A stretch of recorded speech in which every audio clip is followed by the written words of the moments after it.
శ్రీ గురుభ్యో నమ. శ్రీ మహాగణాధిపతి నమ. శ్రీ మహాసరస్వతి నమ. ఓం శ్రీమాత్రి నమ. కామాక్షిదేవి నమ. ప్రేక్షకులందరికీ కూడా శ్రీ విశ్వసునామ సంవత్సర ఉగాది శుభాకాంక్షలు తెలుపుతూ ఈ యొక్క విశ్వసునామ సంవత్సరంలో మనం అందరూ కూడా సుభిక్షంగా ఉండాలని, అలానే అందరూ కూడా సౌభాగ్యవంతులై సకలమైనటువంటి అష్టైశ్వర్యాలు కలగాలని శుభాశిస్సులతో ఆ యొక్క ఈశ్వరానుగ్రహం కలగాలందరికీ కూడా.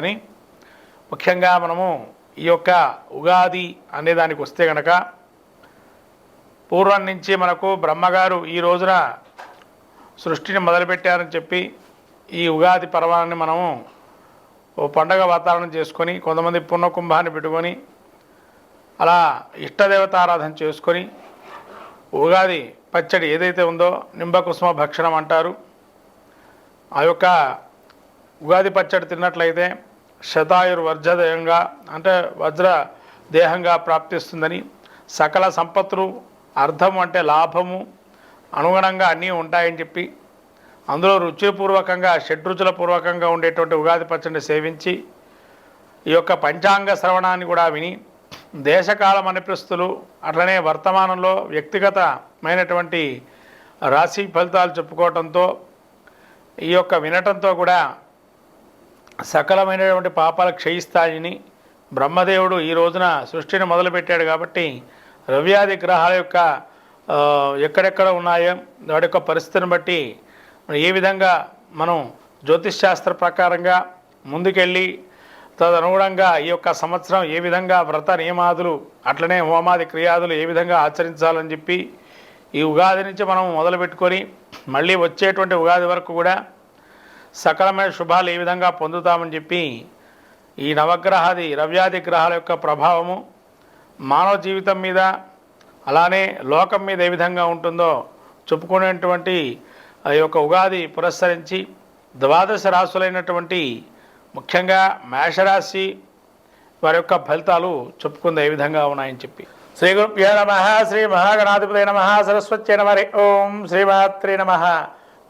విశ్వసునామ సంవత్సర ఉగాది శుభాకాంక్షలు తెలుపుతూ ఈ యొక్క కన్యారాశి యొక్క ఫలితాలు చూసినట్టయితే ఆదాయం 14, వ్యయం 2, రాజ్యపూజ్యం 6, అవమానం 6.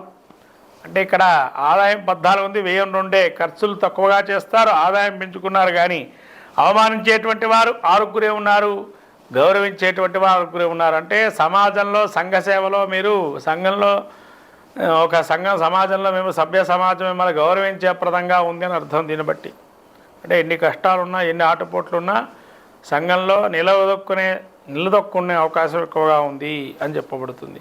ఇక వీరి గ్రహస్థితి కన్యారాశి గ్రహస్థితి దీర్ఘకాలికమైనటువంటి గ్రహాలైన గురు శని రాహుకేతువుల పరిస్థితి చూసినట్టయితే మీకు గురువు ఈ యొక్క కన్యారాశి వారికి దశమ క్షేత్రంలో ఈ యొక్క మే నుంచి సంచరిస్తున్నారు.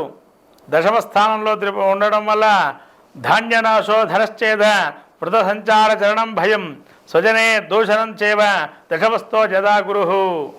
అంటే ఇక్కడ దశమస్థానంలో సంచారం చేయడం వల్ల ధనధాన్యము నష్టం జరిగే అవకాశం ఉంది. అట్లనే అధికారుల వల్ల ఇబ్బందులు పడే అవకాశం ఉంది. చేసి వృత్తిరీత్యా కొన్ని ఇబ్బందులు ఎదుర్కొంటారు అధికారంలో ఉండేటువంటి వారితో. వృధాగా తిరగటం, తర్వాత వాళ్ళు ఏదైనా శిక్ష వేస్తారేమో, లేదే మనం చేయలేదు పని చేయలేదో మమ్మల్ని ఏమన్నా జాబ్లోంచి తీసేస్తారు, ఒక భయంతో కూడుకున్న పరిస్థితిలో ఉంటాయి. అట్లనే భయం బంధుజనులతో ముఖ్యంగా మీ స్వజనులు అంటే మీ బంధువులు, మీరుండేటువంటి మీ పక్క నుండే మిమ్మల్ని బలంగా మారుతారు. వాళ్ళు అంటే మీ పక్క నుండి మీ విషయాలే చేరదీసి మిమ్మల్ని ఇబ్బంది పెట్టే అవకాశం ఉంటుంది. కాబట్టి ఈ విధంగా ఇంట్లో ఉండేవారే వ్యతిరేకంగా ఉంటారు. అట్లనే మీకు ఈ అతిచారం వల్ల 3 నెలల పాటు గురువు యోగప్రదంగా ఉన్నాడు. కాబట్టి ఆ 3 నెలల్లో కొంత విషయాల్లో కార్యాల్లో జయప్రదమయ్యే అవకాశం ఉంటుంది. ఉద్యోగం మారేవారు కూడా ఆ యొక్క 3 నెలల్లో ఉద్యోగం మారడానికి ప్రయత్నం చేయండి. అలానే నిరుద్యోగులు కూడా ఉద్యోగ అవకాశాలు ఎక్కువగా వచ్చే అవకాశం ఉంది. ఆ అతిచారమైనటువంటి అక్టోబర్ నుంచి డిసెంబర్ గురువు యొక్క పరిస్థితి చూసినట్టయితే మీకు ఏకాదశంలో ఉంటాడు. కాబట్టి కన్యారాశి వారికి మరి శని సప్తమ స్థానంలో ఉండటం వల్ల శని ఏ విధంగా ఉన్నాడయ్యా అంటే ఇక్కడ వ్యాధిపీడం ప్రవాసంచ అంత క్లేశమయ భయం అర్ధనాశం మనస్తాపం సప్తమస్థానే శని. అయ్యా సప్తమ స్థానంలో శని ఉండడం వల్ల అనేక వ్యాధి, దూరదేశాలకు పోవటం, మనోవిచారము, మహాభయము, ధన నష్టము, కుటుంబ చిక్కులు, అనేక చెడు ఫలితాలు సూచితంగా ఉన్నాయంటే ముఖ్యంగా వ్యాధి పీడ అనేది వస్తుంది. కాబట్టి జాగ్రత్తగా ఉండాలి. అంటే వ్యాధి పీడలంటే ఏదైనా కానీ మనం ఆహార నియమాలు పాటించేటప్పుడు అతిగా భోజనం చేయకూడదు, అతిగా ఎవరితో మాట్లాడకూడదు. తద్వారా మనం క్లేశం కలగటం అంటే దుఃఖం కలగటము, తర్వాత మనోవిచారము, ఎక్కడికో వెళ్ళాలని ఆలోచన ఉండటం, దూరంగా ఉందాము, దుష్టులకు దూరంగా ఉందాం అనుకుంటాము, దూరంగా వెళ్ళి ఉందామని ఆలోచనలో ఉండటం, మహాభయము, కుటుంబంలో కూడా చికాకులు పట్టడం, మీరు ఏది చెప్పినా అవతల మనిషిగా చిటపట అనటం, ఇవన్నీ కూడా కొంత కుటుంబంలో కూడా అంటే భార్యాభర్తల సంబంధాలు కావచ్చు, భాగస్వామ్య పక్షంలో వ్యాపార సంబంధాలు కావచ్చు, మీ యొక్క వృత్తిరీత్యా ఉండేటువంటి వారు కావచ్చు, వాళ్ళతో ఇబ్బందులు కలిగే అవకాశం ఉంటుంది. అలానే ఇక్కడ రాహుకేతులు జన్మస్థానం నుంచి రాహుకేతు జూన్లో మీకు కేతు 12లో రాహు షష్ఠస్థానంలో సంచారం చేయడం వల్ల ధైర్యవృద్ధిం వీర్యవృద్ధిం రిపునాశం సదా శుభం గౌ భూమి శత్రులాభంచ రిపుస్థానికతో పని. అయ్యా రాహు యోగప్రదంగా ఉన్నారని చెప్తున్నారు ఇక్కడ రాహు. ఎందుకంటే 6వ స్థానంలో ఏమిటయ్యా అంటే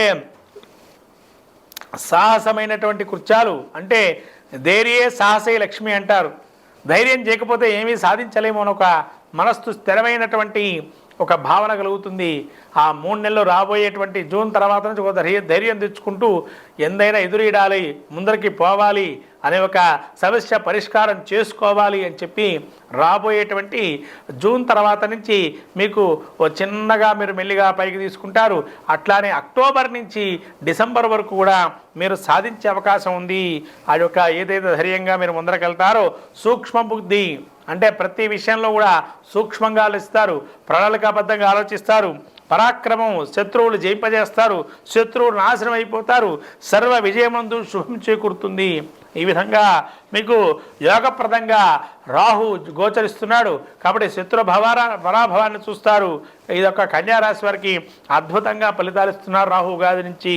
అట్లాగే కేతు ఈ యొక్క ఫలితాలు చూసినట్టయితే మీకు ద్వాదశంలో కేతు ఉన్నాడు. ఇక్కడ దారిద్ర్యం ధననాశంచ నేత్రపీడం రేపోభయం కార్యవిఘ్నం ప్రవాసంచ ద్వాదశస్థోరేధాపడి. అంటే ఇక్కడ ద్వాదశ స్థానంలో దారిద్ర్యము, ధన నష్టము, కలగబోయేటువంటి ధనలాభాలు, తలాంచు అవతరులు అంటే వచ్చే ధనం ఆగటం, వస్తుంది అనుకున్న సమయంలో ఆగిపోవటం ధనం కూడా, అలా నేత్ర రోగము, అలానే ధన శత్రు మూలకంగా కొన్ని భయాలు, ఎక్కడి నుంచి ఏ శత్రువు వస్తాడో, ఏ విధంగా దాడి చేస్తారని ఒక భయంగా ఉంటుంది. మాటలతో కావచ్చు, అలా చేష్టల్లో అంటే ఎవరితోనైనా పరోక్షంగా చేస్తారేమన్నా భయపెట్టడం లాంటివి, అట్లా ప్రయత్న కార్యాలు చెడిపోవటం, తరచూ ప్రయాణాలు చేయటం, స్థానచలనం, ఉన్న చోటు నుంచి మారటం లాంటివి చేసే అవకాశం ఉంది. కాబట్టి ఈ ఒక 3 నెలలు మాత్రం కన్యారాశి వారికి గురువు ఏకాదశంలోకి సంచారం చేస్తూ ఉండడం వల్ల మంచి ఫలితాలు కలుగుతాయి. కాబట్టి ఒక్కొక్కటి ఒక మే నుంచి మీకు ఒక రూట్ మ్యాప్ లాగా వెళుతూ కొద్దిగా సాధించే ప్రయత్నం చేయండి. అక్టోబర్ నుంచి డిసెంబర్ వరకు మీరు అనుకున్న ఫలితాలు కూడా సాధించే అవకాశం ఉంటుంది. మొత్తం మీద ఎవరు ఏ విధంగా అడ్డంకులు పెట్టినా సాధించి తీరే అవకాశం ఉంటుంది. శత్రు పరాభవాన్ని చూసే అవకాశం ఉంటుంది. కాబట్టి ఏది ఏమైనా కానీ మీకు అనుకూలమైన కాలంగా ఉంటుంది. ముఖ్యంగా మీరు ఏదైనా ఎడ్యుకేషన్ ఫీల్డ్లో ఉండేటువంటి వారికి చాలా అద్భుతంగా రాణించే అవకాశం ఉంటుంది. అలానే ధార్మిక సంస్థల్లో పనిచేసేవారు కావచ్చు, అలానే ఏదైనా కూడా చారిటబుల్ ట్రస్ట్లో పనిచేసేటువంటి వారు కావచ్చు, ఉన్నతి పొందే అవకాశం ఉంటుంది. వాళ్ళు కీర్తి ప్రతిష్టాలు కొంత ఇదొక దేశవ్యాప్తంగా కూడా వచ్చే అవకాశం ఉంటాయి. ఈ విధంగా కన్యారాశి వారు ఒక 3 నెలల పాటు యోగప్రదంగా, మిగతా సమయం అంతా సామాన్యంగా ఉండే అవకాశం ఉంది. కన్యారాశి యొక్క ఫలితాలు ఈ విధంగా. కన్యారాశి వారు మొత్తం మీద ఏం చేసుకోవాలి అని అంటే కేతువుకి 12లో సంచారం చేస్తున్న గణపతి ఆరాధన చేసుకోవటం, గరికని స్వామివారికి పెట్టడం, ఎర్ర పూలతో అర్చన చేయటం, శని సప్తమంలో ఉండటం వల్ల వెంకటేశ్వర స్వామి ఆరాధన చేయటం, వెంకటేశ్వర స్వామి తులసిమాల సమర్పణ చేయటం, శివుడికి ప్రదోషకాల అభిషేకం చేయటం, గురుక్షేత్ర దర్శనం చేసుకోవటం లాంటివి చేయటం వల్ల ఈ సంవత్సరం అంతా శుభయోగంగా గోచరిస్తుంది. కన్యారాశి వారికి శుభం భూయాత్.